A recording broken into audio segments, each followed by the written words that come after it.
சிந்து பைரவி சீரியல்ல எல்லாருமே வந்து பார்த்தீங்கன்னா, ஜட்ஜ்மென்ட்டுக்காக வெயிட் பண்ணிக்கிட்டு இருக்கிறாங்க. நீதிபதி என்ன தீர்ப்பு சொல்லப் போறாங்க? ஈவினிங் சொல்றேன்னு சொல்லியிருந்தாங்களே! அப்படின்னு வெயிட் பண்ணிக்கிட்டு இருக்கிறாங்க. இப்ப ஈவினிங்கும் ஆயிடுது. இப்ப நம்ம ஜட்ஜ் அம்மா வந்து என்ன தீர்ப்பு சொல்றாங்க அப்படின்னு பார்த்தீங்கன்னா, நம்ம சிவா வந்து பார்த்தீங்கன்னா, என் பெரியம்மா சொன்னா நான் சிந்துவ ஏத்துக்கிறேன், இல்லன்னா ஏத்துக்க மாட்டேன் அப்படின்னு சொல்லியிருந்தாப்ல இல்லையா?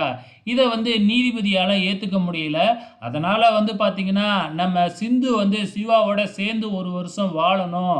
அதுக்கப்புறம் சிவாவுக்கு பிடிக்கல அப்படின்னா, அத பத்தி பேசலாம் அப்படிங்கிற மாதிரி அதிரடியா ஒரு தீர்ப்ப சொல்லிட்டாங்க.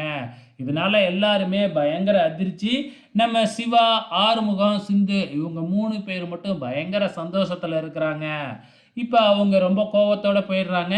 இந்த சினேகாவும், தேவராஜும் வந்து பார்த்தீங்கன்னா, ஹை கோர்ட்டுக்குனாச்சும் போகணும் அப்படிங்கிற மாதிரி பேசிக்கிட்டு இருக்காங்க. அது என்ன நடக்க போகுது அப்படிங்கிறது தெரியல.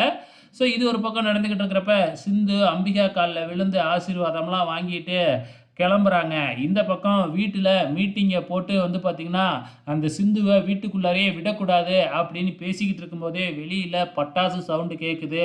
வெளியில வந்து பார்த்தா, சாமி ஊர்வலம் போய்க்கிட்டு இருக்கு. சாமிய தூக்கிக்கிட்டு போயிட்டு இருக்கிறாங்க. பின்னாடியே நம்ம சிந்து அதிரடியா என்ட்ரி குடுக்குறாங்க. சிந்து அப்படியே கண்ணாடிய போட்டுக்கிட்டு, பேக்க தூக்கிக்கிட்டு அப்படியே வீட்டுக்குள்ள வரும்பொழுது, கரெக்ட்டா மகா போயிட்டு உள்ளார விடாம தடுத்துக்கிட்டு இருக்கிறாங்க. அடிக்க போன மகாவையே நம்ம சிந்து தடுத்து நிப்பாட்டி, நீதிமன்றமே என்கிட்ட சொல்லிடுச்சு.